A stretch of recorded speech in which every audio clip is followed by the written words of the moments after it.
Bonjour et bienvenue. Aujourd'hui, on va s'intéresser à un framework d'intelligence artificielle qui est assez fascinant parce qu'il promet d'être radicalement différent de ce qu'on connaît. Ça s'appelle le framework CUP pour Compact Universal Pipeline. Et on va voir comment on passe d'un simple outil de construction d'IA à quelque chose de beaucoup plus ambitieux. Allez, pour commencer, posons une question fondamentale. Et si l'IA n'était plus cette fameuse boîte noire? C'est le gros problème de pas mal de systèmes actuels, n'est-ce pas?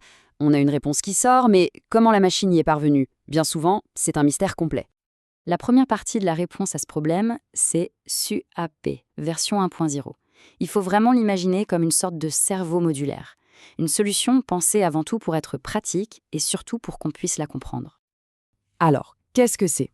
Concrètement, le framework CUP, c'est un système de cerveaux neuronaux qui sont à la fois compacts, inversibles et modulaires. Alors compact, ça veut dire qu'ils sont légers, pas besoin de serveurs énormes. Inversible, et ça c'est vraiment la clé, on peut faire le chemin inverse, partir du résultat et remonter le fil du calcul pour tout comprendre. Et modulaire, c'est comme des briques de Lego pour l'IA. On les assemble comme on veut. L'architecture de cette première version se développe en 3 étapes. Tout commence avec le cœur, CUP, qui est très minimaliste. Ensuite, on a CUP++, qui ajoute une couche de contexte pour que le système puisse s'adapter à ce qu'on lui donne. Et enfin, CUP++, qui intègre des choses un peu plus complexes, ce qui rend le système encore plus performant, mais toujours en gardant cette fameuse transparence.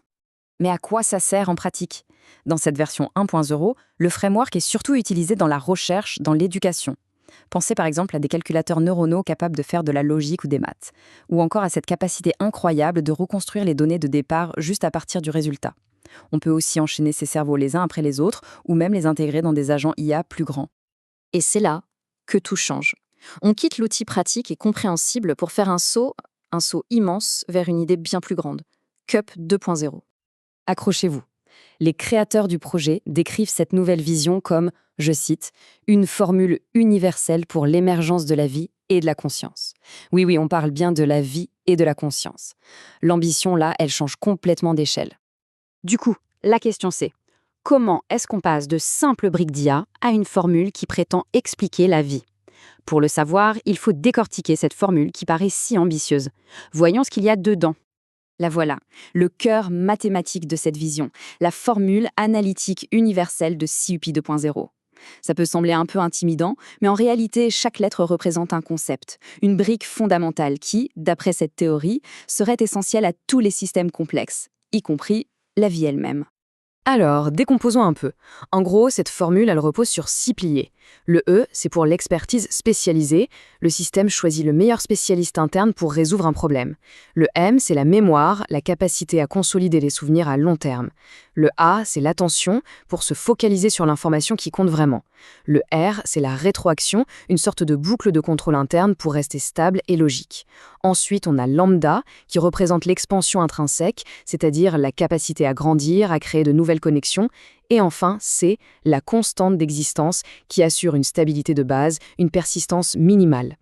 Et avec toutes ces composantes mises ensemble, les créateurs imaginent des applications qui dépassent, mais alors de très loin, l'IA traditionnelle. On va de la biologie cellulaire jusqu'à la cosmologie.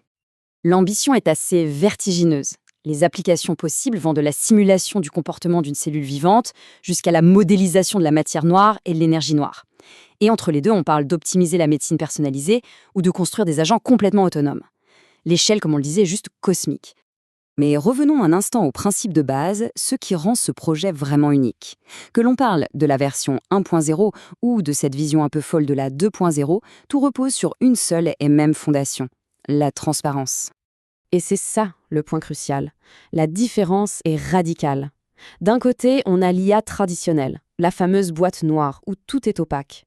Et de l'autre, l'approche de SUP qu'on pourrait appeler zéro boîte noire. Chaque calcul est traçable, il est inversible, tout est explicable mathématiquement. Il n'y a plus de mystère. Cette citation, elle résume parfaitement l'objectif ultime de tout ce projet. Il s'agit de bâtir une fondation scientifique pour comprendre, simuler et créer la vie, la conscience et les systèmes adaptatifs.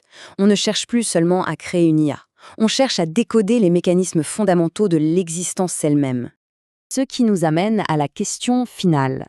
est-ce qu'on a sous les yeux le plan de la prochaine génération d'IA, une IA qu'on pourrait enfin comprendre entièrement, ou est-ce que c'est une théorie tellement ambitieuse qu'elle dépasse tout ce qu'on peut tester aujourd'hui? La question, pour l'instant, reste ouverte.